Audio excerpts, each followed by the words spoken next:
안녕하세요. 프리미엄 회원을 위한 고품격 신학 강좌 웨스트민스터 총회와 웨스트민스터 신앙 고백 두 번째 시간입니다.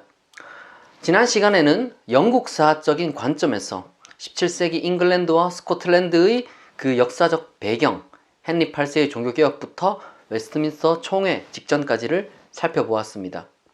이번 시간에는 조금 더 포커스를 신학에 맞추어서 이전에 그 잉글랜드와 스코틀랜드의 그 신학적인 배경은 어떠했는지를 살펴보도록 하겠습니다.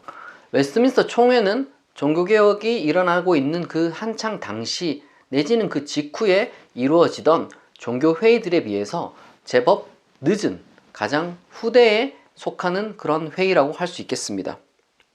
그리고 잉글랜드의 종교개혁은 이전에도 말씀드렸던 것처럼 특별한 어떤 영웅적인 신학자를 중심으로 이루어진 것이 아니었기 때문에 특별한 종교개혁 신학자가 잉글랜드 지역에는 없습니다.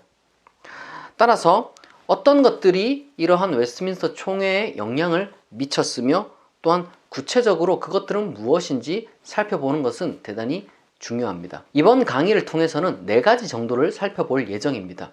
도르트 회의, 잉글랜드의 39개 신조, 그리고 청교도 신학, 마지막으로 모세 아미로의 가정적 보편 구원론입니다. 먼저 도르트 회의부터 살펴보도록 하겠습니다. 대륙의 종교개혁은 크게는 독일의 루터파와 그리고 스위스의 개혁파로 구별됩니다. 이 독일 최고의 신앙 고백 산물은 명실공히 아우크스부르크 신앙 고백과 그 변호서 내지는 해설서입니다. 이후에 루터가 소요리 문답과 대요리 문답을 작성을 해서 그것들이 독일 종교개혁의 가장 중요한 산물로 여겨집니다. 한편으로 개혁파 교회는 스빙글리의 다음 세대인 하이니히 블링거의 제2스위스 고백서 그리고 우르시누스와 올레비아누스가 작성한 하이델베르크 요리 문답을 받아들입니다. 그러나 아무래도 가장 중요한 것은 바로 그렇게 각각의 종교개혁이 진행된 이후의 개신교 진행 내에서 이제 이루어진 논쟁이라고 할 수 있는 이 칼빈주의와 그리고 아르미니우스주의의 그 논쟁의 종지부를 찍기 위한 그 도르트 회의와 그 신경이라고 할 수 있습니다. 이 회의에 대해서 먼저 간략하게 말씀을 드리면 네덜란드에서 이 종교개혁 신학이 자리를 잘 잡았습니다. 그리고 네덜란드 자체 내에서의 신앙고백서도 물론 작성되었습니다. 당시에는 네덜란드와 벨기에로 이렇게 나뉘기 전이었기 때문에 그 명칭을 본따서 그때 작성된 신앙고백서가 사실상 이름이 이제 벨직 혹은 벨기에 신앙고백서라고 부르기도 합니다. 그 신앙고백은 1561년 작성된 것으로서 총 37개의 항목으로 되어 있습니다. 초창기 칼빈이 기독교 강요를 썼던 이유가 프란시스 왕에게 그걸 헌정하면서 그 신앙을 변호하고 박해의 중단을 청원했던 것처럼 그 신앙 고백도 역시 당시 스페인 왕 필리페 2세에게 그러한 목적으로 보낸 일종의 신앙 변호와도 같은 목적을 갖고 있었습니다. 물론 필리페 2세는 별로 거기에 이제 반응을 하지 않았는데 다행히 조금씩 이 네덜란드 지역의 그 신조 자체는 퍼져 나갔고 결국에는 시간이 지나서 네덜란드가 1588년 독립을 함으로써 이 칼빈주의적인 신조가 자리를 잡았습니다. 그런데 시간이 지나서 네덜란드 지역 내에서 이 신조의 이의를 제기하는 항의하는 그러한 사람들이 생겨났습니다. 이 사람들이 바로 소위 이제 알미니우스주의자들인데요. 이들을 가리켜서 항거파, 이 신조에 대해서 항거했다라고 해서 항거파, 내지는 항론파 그런 식으로 부릅니다. 이들의 주요한 입장은 그 칼빈주의 신학에서의 이중 예정 교리를 거부하는 거였습니다.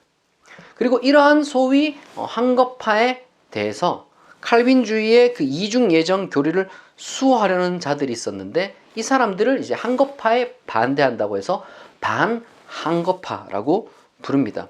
그리고 이제 이 반항거파의 선두주자가 프란시스쿠스 고마루스고 이제 항거파의 그 선두주자가 이제 알미니우스입니다. 그래서 이 항거파와 반항거파 내지는 알미니우스파 대 고마루스파 이렇게 이제 부르기도 합니다. 사실상 뭐 거의 같은 말이라고 할 수 있습니다. 실제로 알미니우스가 거부한 것은 예정교리 그 자체는 아니었습니다. 이제 단지 그는 이중 예정을 거부하고 예지 예정을 주장했습니다. 그렇기 때문에 말하자면은 이것이 논리가 확장되면은 예지 예정의 근거에서는 그리스도는 선택된 자들만을 위하여 죽었다는 그런 제한 속죄 교리를 이제 거부하게 되는 그런데 이르게 됩니다. 구체적으로 항거파는 이제 5가지를 제시했습니다. 이것을 항론서라고 부르는데요.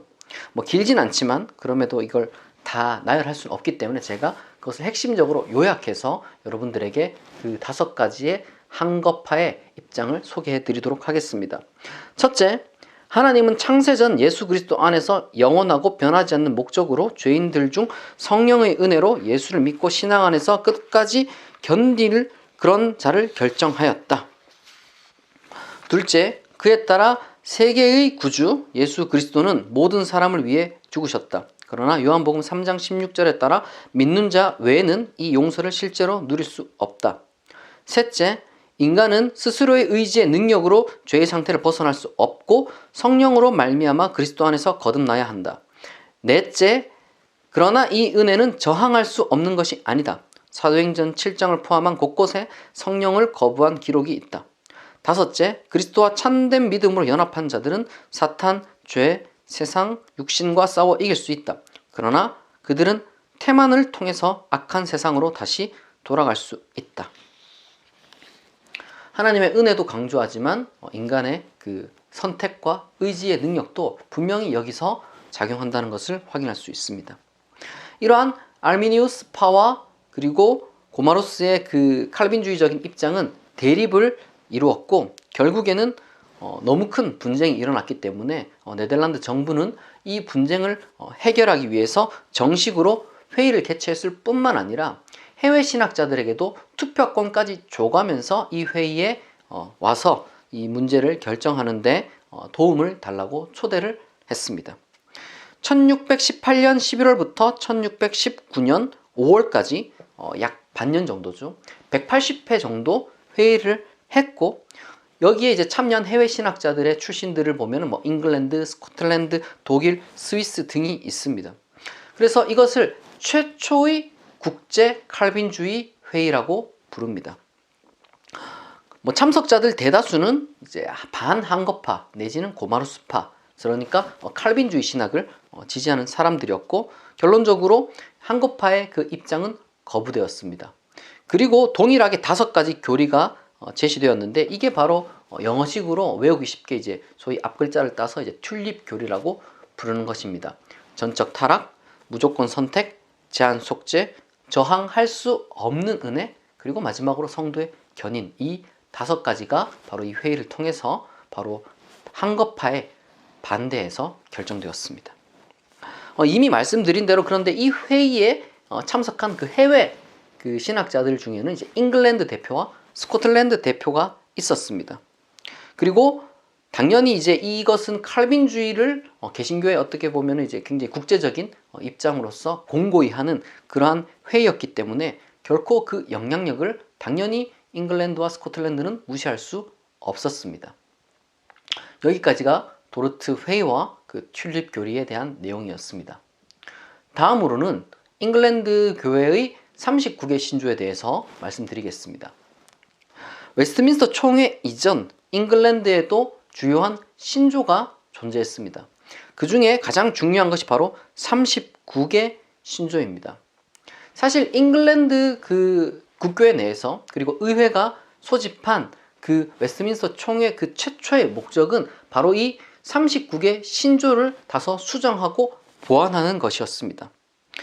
잉글랜드 39개 신조 자체가 이미 가톨릭과 구별되는 그러한 잉글랜드 교회 그 자체 내의 교회를 위한 것이었기 때문입니다. 하지만 지난 강의에서 말씀드렸던 것처럼 2달 정도 지나서 엄숙동맹과 언약이라는 그러한 조약을 통해서 이제 잉글랜드와 스코틀랜드와 아일랜드가 동시적으로 공유할 수 있는 그러한 문서가 필요했습니다. 그래서 스코틀랜드에서 파견된 이들에게는 비록 투표권은 없었지만 이 39개조 신조뿐만 아니라 어떤 전체적인 내용을 수정해야 되는 그러한 그 동등한 권리가 주어졌기 때문에 단순한 39개조 신조 수정에서 완전히 그 일이 크게 확대되었다고 말할 수 있습니다. 그럼에도 불구하고 이 39개조 신조를 결코 무시할 수 없습니다. 왜냐하면 잉글랜드의 그 신학자들의 많은 사람들이 이 39개조 신조에 영향을 받고 있었기 때문입니다. 39개조 신조의 내용을 살펴보면 이것도 마찬가지로 굉장히 칼빈주의적입니다. 예정을 주장하고 연옥을 부정하고 세례와 성찬만을 성례로서 인정한다는 점에서 가톨릭에서 굉장히 벗어나 있고 사실상 가톨릭과의 단호한 단절을 말하고 있습니다. 그리고 또한 독특하게도 그 잉글랜드의 지도자와 교회의 관계를 밝히고 있는 이 39개조 신조 중에서 37조를 살펴보면 이러합니다. 좀 길지만 제가 읽어보겠습니다. 왕은 잉글랜드 왕국의 영토와 그의 통치권이 행사되는 지역에서 최고의 권력을 가진다. 이 영역에 속하는 재산에 대해서 최고 지배권은 교회와 시민 권력을 불문하고 외국의 치리에 종속되지 않는다.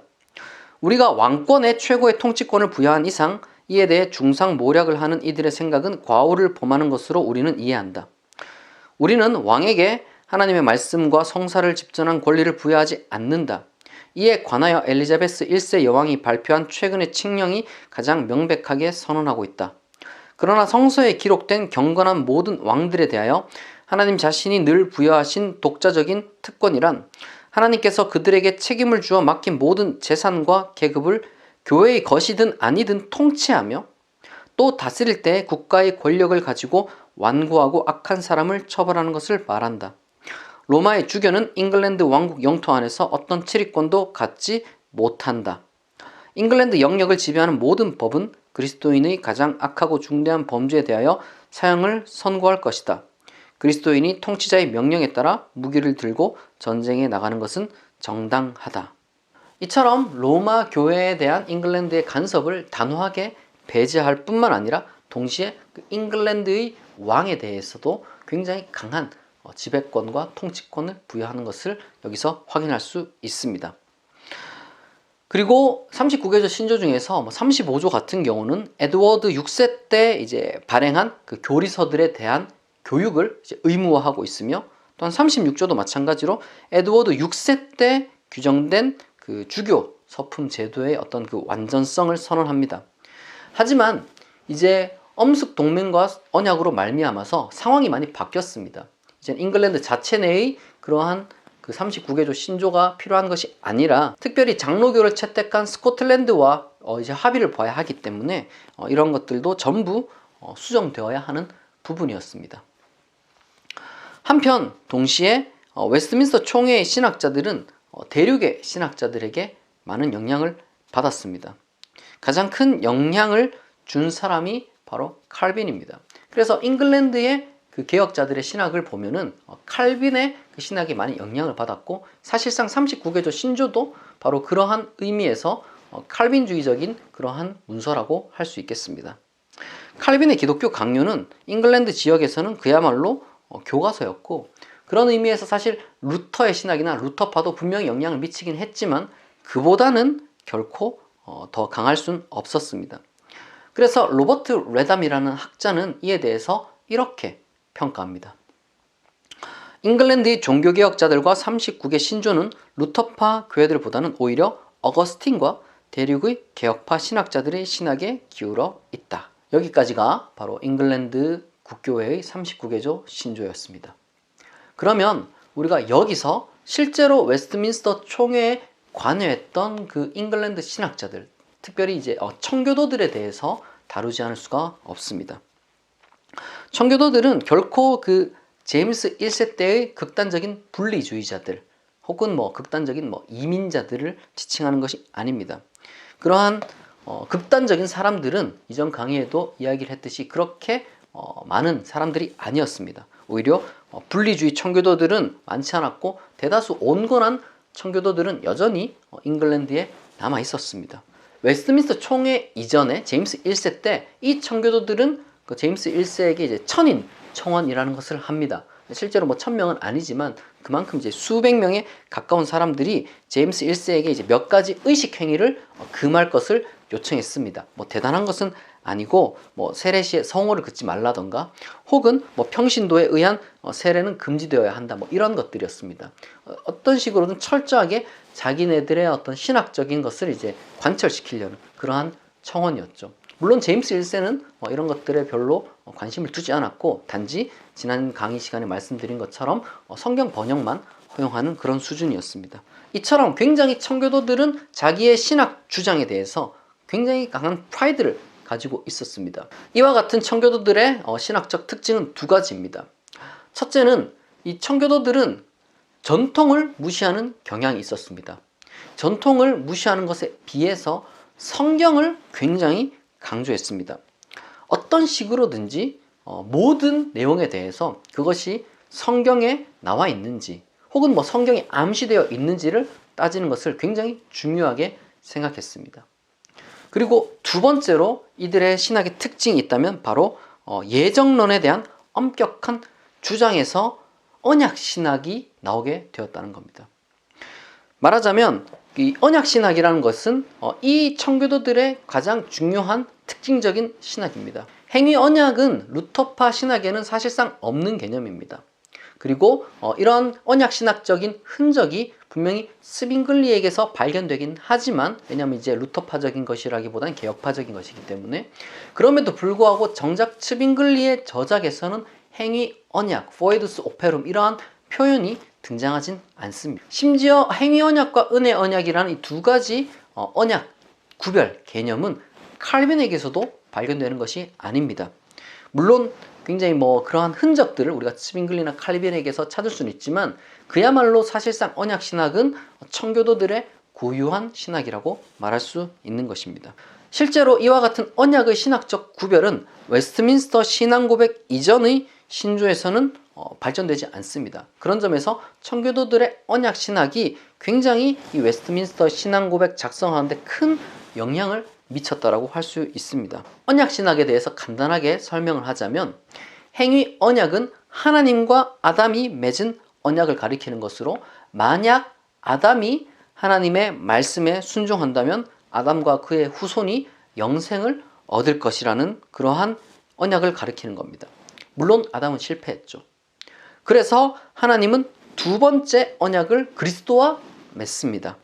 이 두 번째 아담인 그리스도는 만약 하나님의 말씀에 순종을 한다면 그리스도께 속한 자들에게 영생을 하나님이 부여하실 것이라는 그러한 언약이고 그리고 그리스도는 온전한 순종을 통해서 이 언약을 완성시켰습니다. 아담의 행위 언약과 두 번째 아담 그리스도의 그 은혜 언약 이 사이에는 수많은 뭐 율법과 약속과 또한 언약처럼 보이는 것들이 있지만 그 모든 것들은 결국엔 그리스도를 나타내는 것이었다라는 그런 그리스도 중심적인 구속사적인 해석도 여기서부터 비롯됩니다. 그리고 이와 같은 이 언약의 기초에서 굉장히 사변적인 그러한 신학도 발전을 하게 됩니다. 소위 개신교 스콜라주의라는 것인데요. 단적인 예가 바로 이 행위 언약과 은혜 언약 이전의 삼위일체 간의 구속에 대한 계획을 가리키는 구속 언약이라는 개념도 여기로부터 비롯하게 되고 또한 타락 전 예정,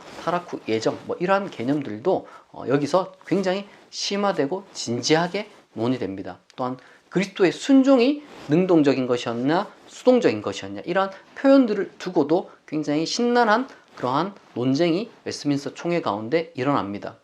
이러한 웨스트민스터 총회 진행 과정 중에서 일어났던 구체적인 내용들은 제가 이어질 강의에서 다루도록 하겠습니다. 여기까지가 바로 웨스트민스터 신앙고백서 작성에 영향을 미친 언약신학 개념입니다. 마지막으로 다룰 것은 이 모세 아미로라는 신학자와 그로부터 비롯한 가정적 보편 구원론입니다. 웨스트민스터 총회 구성원들 가운데 가장 실제로 논란이 되었던 것은 바로 이 모세 아미로의 가정적 보편 구원론이었습니다. 모세 아미로는 프랑스의 의사이자 동시에 신학자인데요. 그는 이중 예정을 완전히 부정하진 않고 약간 수정한 알미니우스주의와는 또 다른 그러한 입장을 갖고 있었습니다. 하나님은 그리스도의 보편적인 희생을 통해서 보편적인 구원을 예정하셨지만 그것을 거부하는 자들로 인해서 그 구원이 효력에 발생하지 않는다, 이렇게 가르쳤습니다. 그러니까 효력 자체는 만인을 향하지만 바로 그러한 거부하는 자들로 인해서 이제 선택받지 않은 자들에게서는 유효하지 않다, 이런 뜻입니다. 이러한 가정적 보편 구원설은 사실 어떻게 표현하느냐에 따라서 알미니우스주의와 똑같을 수도 있고 어떻게 또 표현하느냐에 따라서 알미니우스주의와는 구별될 수도 있는 지점이 있습니다. 예를 들면 선택되지 않은 자들에게는 효력이 없다라고 말한다는 것, 그러니까 객관적인 어떤 그 준비된 은총과 실제 발휘되는 은총 간의 완벽한 대칭이 이루어지는 것은 아니다라는 그런 입장을 설파하는 것에 있어서는 그것이 중심이 하나님의 선택에 달려있느냐 아니면 인간의 거부에 달려있느냐, 어떤 것을 강조하고 먼저 말하느냐에 따라서, 그리고 적절한 단어 선택에 의해서 이것이 가정적 보편 구원설인지 혹은 알미니우스적인 것인지 구별이 잘 되지 않았습니다. 따라서 이러한 미묘함의 문제, 단어 선택과 표현, 문장 순서, 이와 같은 것에 대한 문제는 웨스트민스터 총회의 신학자들로 하여금 각 단어와 문장 사용에 있어서 굉장히 엄격한 태도를 취하게 만들었습니다. 물론 웨스트민스터 총회는 격렬한 토론 끝에 결국에는 이 가정적 보편 구원설의 여지를 남겨두지 않는 문장으로 그 신앙 고백서를 채웠습니다. 그럼에도 불구하고 가정적 보편 구원설을 가진 그런 입장은 결코 적진 않았고, 그들은 당당하게 또한 토론 자리에서 자기의 생각을 말할 수 있었습니다. 그 외에 오히려 웨스트민스터 총회에서 배제된 그러한 신학들이 몇 가지가 있는데 간단하게 나열하자면, 첫 번째로는 가톨릭의 전통들과 가톨릭의 어떤 그 특정한 교리들, 예를 들면 화채설과 같은 것들은 단호하게 거부되었습니다. 그리고 앞서 말씀드린 것처럼 돌트 회의의 그런 영향력과 또한 가정적 보편 구원설에 대한 그 논의에 따라서 알미니우스주의와 바로 그 모세 아미로의 입장도 거부되었습니다. 그리고 당시에 질서 없이 어떻게 보면은 성령 운동으로 인해서 비롯한 때때로는 극단적인 사람들이 나타났는데, 소위 율법의 무쓸모를 주장했던 반율법주의적인 그러한 입장들도 이 웨스트민스터 총회에서는 배제되었습니다. 그리고 무엇보다도 국가의 간섭을 전적으로 무시하는 듯한 그러한 통제 불가능한 제세례파의 입장도 단호하게 거부되었습니다. 말하자면 이것은 철저하게 잉글랜드와 스코틀랜드의 칼빈주의자들의 모임이었다. 그들의 신학은 이미 많은 것들을 배제하고 동시에 어떤 부분에 있어서는 지나칠 정도로 엄격한 그러한 회의 태도를 취할 수밖에 없는 그런 상황이 놓여 있었다. 그리고 마지막으로 국가를 굉장히 중요하게 여기는 그런 에라스투스적인 성격은 이미 여기에 전제해 있었다라고 말씀드릴 수 있습니다. 그러면 오늘 강의를 요약하겠습니다. 첫째, 웨스트민스터 총회 이전 신학적 배경에서 가장 중요한 것은 돌트 회의, 39개 신조, 그리고 청교도 신학이다. 둘째, 돌트 회의는 알미니우스파의 5가지 제안을 거부하고 오히려 5가지 칼빈주의 교리를 확립했고, 이를 영어식 표현의 앞글자를 따서 튤립 교리라고 부른다. 셋째, 39개 신조는 가톨릭과의 선을 긋기 위한 것으로 엘리자베스 치하에서 작성된 것이나 스코틀랜드와의 일치를 위해서 몇몇을 수정해야 됐는데, 그것이 웨스트민스터 총회의 최초의 목적이기도 했다. 넷째, 청교도들이야말로 웨스트민스터 총회의 주역으로 그들의 신학의 중심에는 행위 언약과 은혜 언약을 구별하는 언약 신학이 있다. 다섯째, 가정적 보편 구원론과 같은 미묘한 언어를 사용하는 입장으로 인해서 단어와 문장 하나에 신중을 기해야 하는 분위기가 탄생했지만, 웨스트민스터 총회는 기본적으로 가톨릭, 알미니우스주의, 반율법주의, 제세례파 등을 단호하게 거부했다. 다음 시간에는 웨스트민스터 총회 그 자체가 어떻게 진행되었으며, 그리고 그 산물들인 웨스트민스터 표준 문서들이란 무엇인지 다루도록 하겠습니다. 지금까지 경청해 주셔서 진심으로 감사합니다.